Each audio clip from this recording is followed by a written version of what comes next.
Imagine this for a moment. You're in your late 60s. You're standing in an airport security line that barely seems to move. Your knees are sore. Your lower back is tight. Your feet are burning. And you still have a long walk to your gate once you finally get through.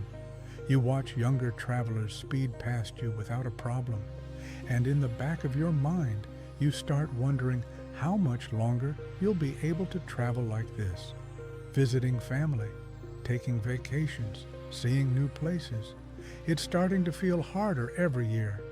But here's what most airports and airlines never explain clearly.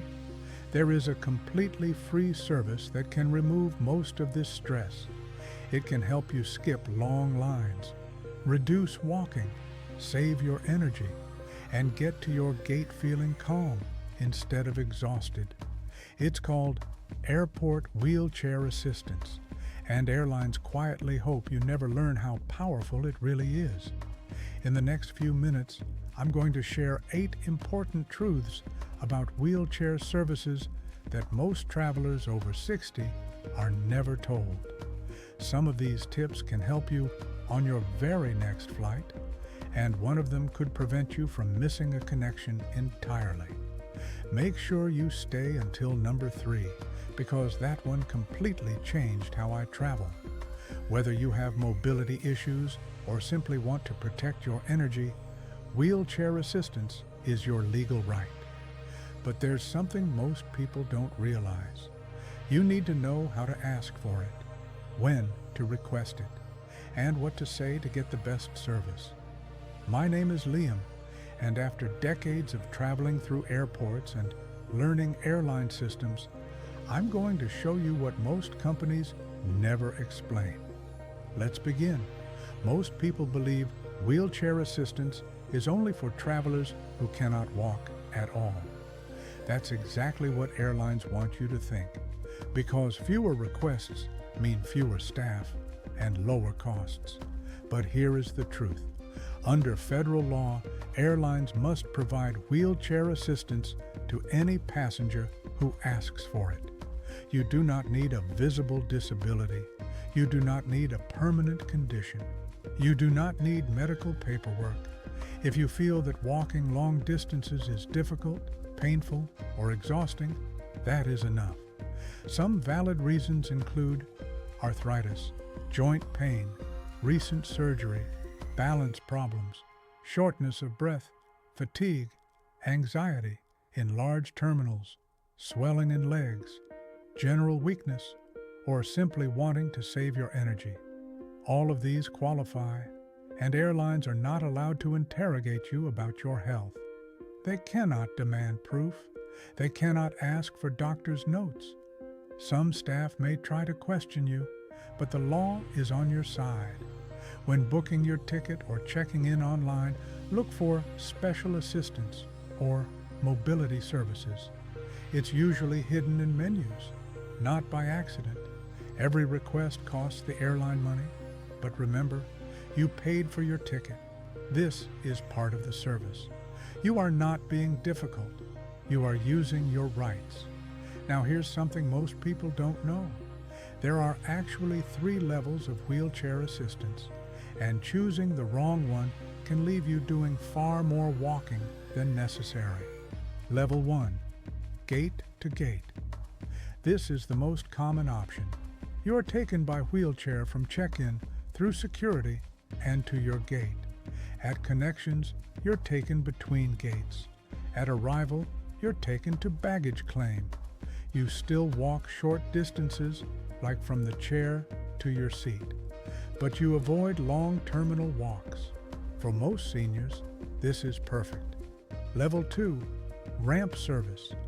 This is for travelers who struggle with stairs. You receive full gate-to-gate service plus help boarding using ramps or lifts. Ideal for knee replacements, balance problems, or cane users. Level 3, full assistance. This is for passengers who cannot walk independently. Staff assist you from arrival to your seat and beyond.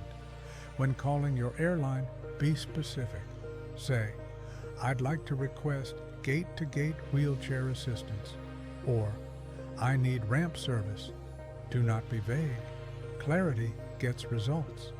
Here's another important secret. If you want reliable service, request assistance at least 48 hours before your flight. This allows airlines to schedule staff, especially during holidays and busy seasons. You can request in 3 ways.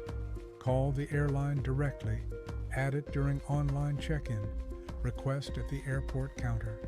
Never rely on third-party booking sites. They often fail to pass on special requests.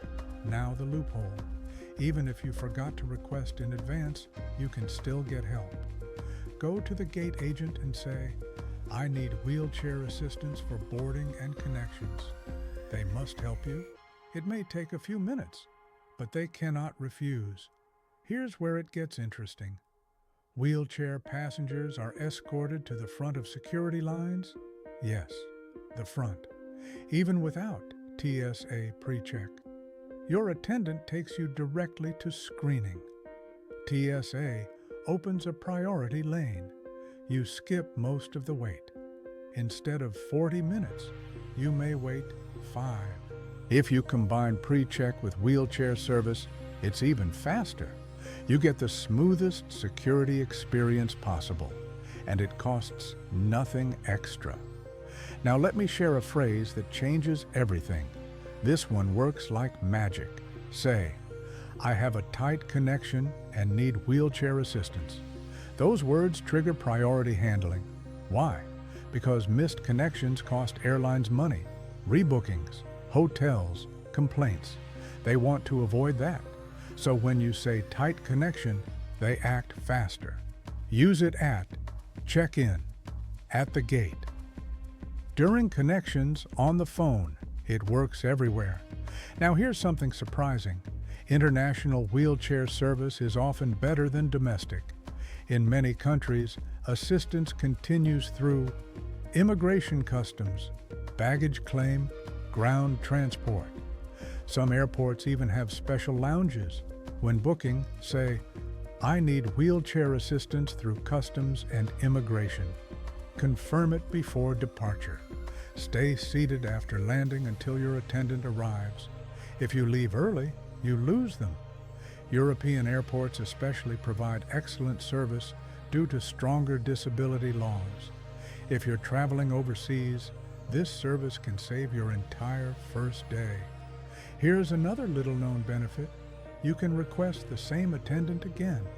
If someone gives you great service, get their name. Call the airline and ask for them on future trips. Good attendants know shortcuts, quiet routes, best elevators, rest spots. They understand senior needs. That makes a huge difference. Now the biggest advantage of all, pre-boarding. Wheelchair passengers board before everyone else, before first class, before priority groups, before elites. You enter first. That means empty overhead bins, no crowds, no rushing, more help from staff, less fall risk, more comfort. You can even walk onto the plane yourself and still keep early boarding. Just thank the attendant at the jet bridge. You keep the benefit. Now let's talk about emergencies. Sometimes systems fail. Your request disappears. No one shows up. Staff say they're busy. Here's what to do. Step 1. Go to the gate agent. I requested wheelchair assistance and it hasn't arrived. Show confirmation if you have it. Step 2. Ask for the complaint resolution officer. Say, I need to speak to the CRO regarding disability accommodation. They must respond. Step 3. Document everything, names, times, photos. Then file complaints with the airline and Department of Transportation. Here's the strongest phrase. I have a documented request and federal law requires accommodation. It changes everything. Let's recap. 1. Anyone can request assistance. 2. 3 service levels exist. 3. Request early when possible. 4. Skip security lines. 5. Use tight connection. 6. International service is better. 7. Request good attendance. 8. Pre-board first. Plus, know how to escalate. Travel should not feel like punishment. You deserve comfort, dignity, and peace of mind. If this helped you rethink how you travel, I'd love to hear about it. What's your biggest airport struggle? Share it in the comments. And if this made your next trip easier, consider subscribing. I post practical travel tips every week to help seniors move through airports with confidence. Safe travels, and I'll see you in the next one.